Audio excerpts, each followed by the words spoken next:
আমরা যেহেতু ঈমান এনেই ফেলেছি, তাহলে আপনি আমাদেরকে কি করেন? তৌফিক না, আমাদের সমস্ত গুনাহ মাফ করে দেন। ওয়াকিনা আযাবান নার, এবং জাহান্নাম থেকে আমাদেরকে মুক্তি দিন।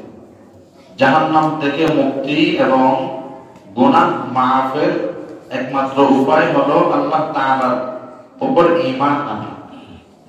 আল্লাহ তাআলার উপর ঈমান না এনে যদি যতই সৎকর্ম করি না কেন, অনেক মানুষ আছে অমুসলিম, কিন্তু মানুষের অনেক উপকার আসে, মানুষের বিপদের মধ্যে তার আগে কেউ আসতে পারে না, তার আচরণ খুবই নমনীয়। স্বাভাবিকভাবে দুনিয়াবি ক্ষেত্রে তাকে দোষারোপ করার মতো এরকম কোন অপরাধ তার থেকে সাদের হয় না, প্রকাশ পায় না। এরপরও সেই ব্যক্তি চিরদিনের জন্য জাহান্নামী। কারণ কি? সে ঈমান আনে না। এর মূল কথা হলো ঈমান লাগবে।